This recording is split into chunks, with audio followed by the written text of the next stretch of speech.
In today's video, we're going to be walking down a very thin line. There's going to be some things talked about today that are very powerful. You might have seen some of it, and I'm actually going to be adding to a lot of it with different variations. It's some of the wildest things in the current Crucible. And oh wait, what's this? It's a letter from you guys in the comment section? What does it say? Dear CoolGuy, I forgive you. Whatever you're about to show me, I won't judge. In fact, I understand. It's up to Bungie to address this if they see fit. You're just out here making content for our enjoyment. P.S. GG, sorry about the bags. I love your content. I was just nervous. That was just me trying to use my class ability. You have no idea how much that means to me. I am so glad y'all are so level-headed and understanding. You rock. You really do. Now let's get into the video. Now today's video is brought to us by DPS Games, a brand new studio branch of the Wargaming Group. They're working on an amazing looking vehicle shooter for PC and console. It's free to play. It's a working title called Arena Clash. You choose your hero, and I'm looking at Raider. I gotta hit him with that movement skill gap. You know what it is. You're getting into epic, fast-paced 15v15 battles, and you work together to eliminate the enemy team, or you capture the enemy base to bring home the W. It's a new era of vehicle combat, and again, you can try the game for free. They're looking for playtesters right now, and you can apply. There's a link down right at the top of the description. The next playtest is Tuesday, November 8th, and it runs to Friday, November 11th. So apply, get ready, be one of the first to play. You can actually talk to the devs directly in Discord. Get in there, have some fun, and help shape the future of this game.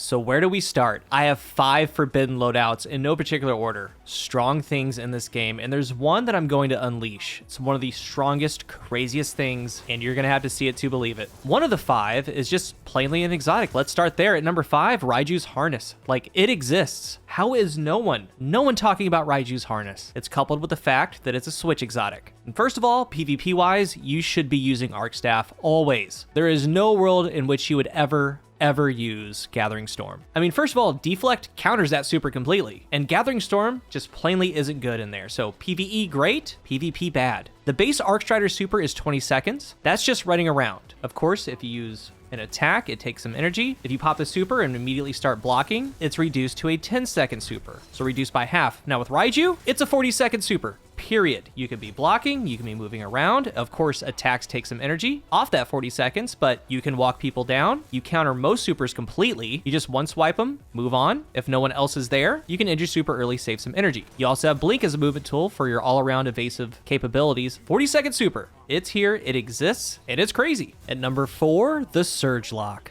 And this is the one that I've been holding on to. I don't think that you're ready. And you've seen it, right? Dead Messenger, right into the lethal current melee. This has been something around since this melee came out. Very, very deadly melee. And Dead Messenger does a couple things. Number 1, you can be in the air. You don't have an AE penalty. It's a wide wave. And in turn, you're going to make them jump. Therefore, you're giving them an AE penalty. And what's going on here with the melee? Just the melee. While sliding, activate your charged melee. You blink forward, calling down lightning strikes. It jolts targets. The total melee is 122 damage. But here's the kicker. You jolt them. If you do this into a group of enemies, they start jolting each other, and you watch collaterals happen. The Wave Launcher Prime is a guaranteed kill. You shoot the ground, you tag him, it does over 100 damage, you follow up with the melee, it is over. But there's a lot more to this. Let's walk through this build.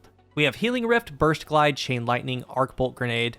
The aspects, Lightning Surge, Electrostatic Mind. Defeating targets with arc abilities or defeating jolted or blinded targets creates an Ionic Trace. And collecting a trace makes you amplified for the fragments. Focus, Sprint, you get your class ability regeneration increased. Shock, your arc grenades jolt targets. That's going to pair with your arc bolt. Ions, defeating a jolted target creates a trace. Resistance, when surrounded by combatants, you're more resistant to taking damage. So most have been using Claws of Ahamkara. It's perfect. It's great. 2 melee charges to get off the combination. Because we're working with traces, we want some other accelerants. So on the gloves, you do want them stasis this season for melee kickstart. I'm gonna come back to this. And the artifact mod, Focusing Strike. So when you land a melee, you get class ability energy. So that's an important thing. The second important thing is on the class item. There gotta be arc, double outreach. When you use your class ability, you get melee energy. So between this, the kickstarts, the traces, the melee cooldown flies. And this is just so basic. I'm gonna show you a more complete one here in a moment. You want max recovery, max strength. So a couple things before I get into the big build.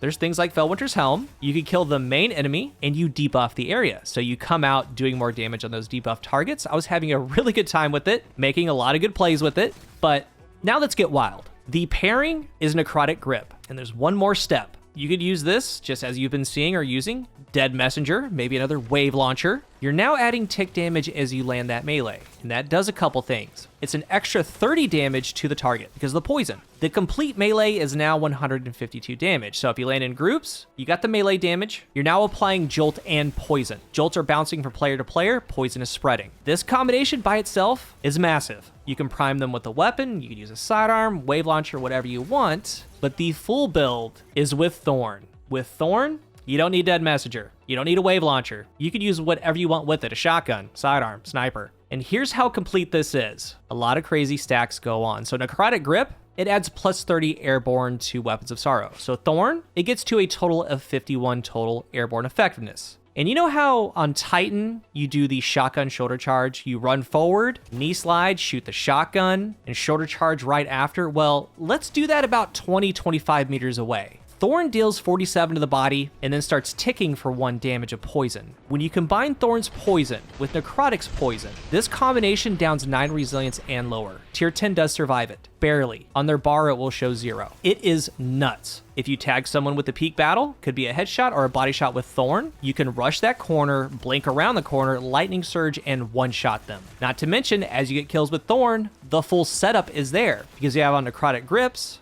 Thorn will spread poison to surrounding enemies. You want max strength, max recovery, we have traces, we have melee kickstart, we have focusing strike, double outreach. You've been warned. It's one of the most brutal builds in Destiny 2.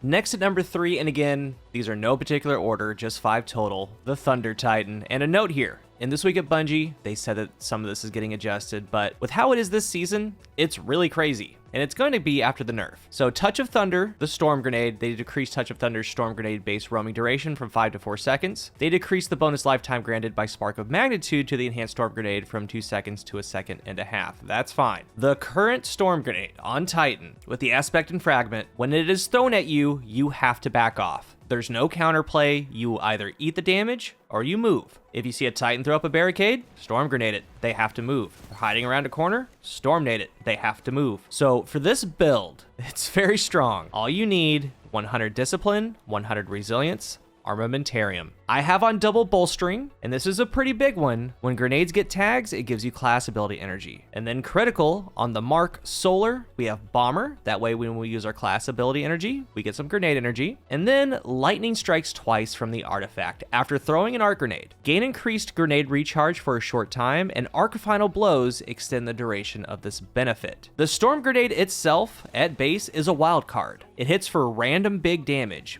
but it's also paired with Arc 3.0, the kit. That's what makes it deadly. Not only is it roaming, but the kit. Rounding it out, we have the Thruster, base 30-second cooldown. And between bolstering, Bomber, Lightning strikes twice, you're not going to believe how fast you're getting the Thruster and your grenades back. I use Seismic Strike for mobility, the Storm Grenade, Aspects, Touch of Thunder, Knockout, and Thunder again, the Storm Grenade creates a roaming thundercloud. Fragments, important. Shock, your arc grenades jolt targets. Then Magnitude, your lingering arc grenades, the Storm Grenade, have an extended duration. So now, these roaming storm clouds are jolting targets. And I have this all topped off with a demo Adrenaline Junkie BXR, a Perpetual Motion Demolitionist crafted Ragnil D shotgun. And remember, special weapons with Demolitionist, when you get a final blow, you get 20% of that grenade back. Any kill is basically giving me grenade energy. When I dodge, grenade. Kill with the BXR, grenade. Shotgun, grenade. Tags with the grenade. It's all getting grenade energy. So when it starts getting into groups, it all goes out the window when it starts to jolt. And again, as you're getting tags, bolstering's giving class ability energy. Then you can use Bomber. Lightning strikes twice is giving nade energy. Like I said, you're not going to believe how fast you get the thruster and the nades. Very, very aggressive. Kills with pretty much anything is going to give you grenade. Make people move. All the mods with how this set up, very aggressive, very deadly. And again, I do BXR demo. I do recommend a demo primary weapon because everything that you're adding in, when you get kills, a demo weapon is warranted.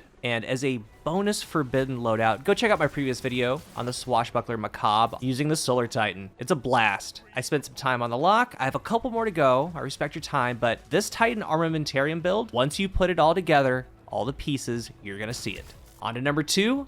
Literally invisibility. I don't know what happened. I've checked with multiple players. I checked back at previous gameplay. Invisible players are much harder to see, especially against certain backgrounds. Like I'm going through some of the footage, trying to land some snipes. and they are like truly invisible. Previously, they had a really good purple haze to them. They're very difficult to see, and even with Omni getting nerfed, Night Stalker is still the most picked class. Now, why is that? It's gotta be the super, right? That's why everybody's using Night Stalker. Or, in Bungie's words, the elephant in the room. We know invisibility is currently a severe pain point in high-level PvP. They don't have any plans, they kind of go through it. They're investigating solutions, so use and abuse. And all you're doing is what you normally do, but I do want to point out a couple things with Night Stalker. Make sure you have these mods on. Double utility kickstart on the class item. Single definitely, double if you can. Use your class ability, get class ability energy. Gambler's dodge, of course, getting the smoke back when you dodge next to an enemy. Vanishing step, trapper's ambush, you can throw the smoke at your feet, or do the quick fall. 100 mobility, high strength as you can, high stats wherever you can. And then we have the big exotics, right? Graviton, Kepris, Stompies, Dragon Shadow, Gemini. And taking away somebody's radar and being that invisible is brutal. And since Invis is the way that it is, 6th Coyote is definitely in play. And I never see 6th Coyote, but most are using Gerfalcon.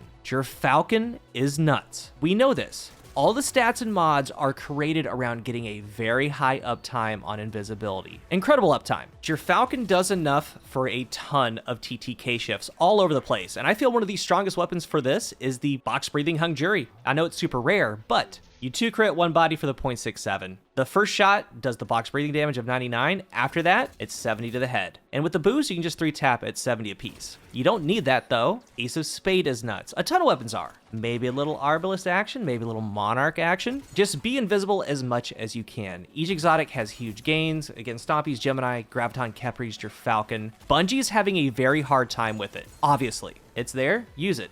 And on to number 1, the Radiant Frosty. And I hope you stuck around. I can't help but notice that the Frosties are never ranked as a top exotic. Well, let me let you in on a little secret. You know this little sidearm meta that we have going on? A particular exotic sidearm, kind of acts like a hand cannon, old Halo weapon, super fun, the Forerunner. Somewhere along the way, this thing got a damage buff. When it came out, it did 69 crit, 35 body. That's how it shipped. Well, now it deals 72 crit, 41 body. Do you know what that means? Radiant is a 10% damage bonus. So when you become Radiant, the crit numbers for Forerunner go to 79 crit, 45 body. That means Forerunner is always a 2 crit, 1 body for 203 damage. And on demand, 2 head, 1 body, 0.6 TTK at about 50 meters. The build, Frosties, 100 mobility. Double utility kickstart on a stasis class item. Acrobatic dodge, obviously when you dodge you become Radiant. On your mark, knock them down. Fragment wise, anything that you want as long as you have torches and Solace. Solace is the key, so your Radiant has an increased duration. I believe it's 15 seconds. I also have on Benevolent, so when I make someone else Radiant, it lets me have some faster ability regen. In this Forerunner, we see it frequently paired with Drang. And another little tip, instead of Drang, those 3 burst sidearms, Peace Bond, Last Dance, Trespasser, Radiant makes them 2 burst. And I made a video a while back with Ace of Spades. It still holds true. Like, it's so strong and you never see it. Get a kill with Ace, you pocket Memento Mori, run around, find your next engagement, dodge before it, 15 seconds, 99 crit, 2 taps all over the place. No idea why I don't see the Radiant Frosty Hunter. It is one of the strongest builds in the game, especially right now with that Forerunner. Frosties with this Radiant dodge is a 20-second cooldown. If you have on a kickstart, it's 18 seconds, double kickstart, 17 seconds. You're 2 seconds off of looping it as long as you're running. So there we have it. Do with it what you will. Thanks for understanding. Y'all are the best. If you're new here, remember to hit the subscribe button. And if you are subscribed, thank you so much for your support. Let's talk about the 5 forbidden builds of the Crucible. Thank you so much for watching. And until the next one, I am CoolGuy.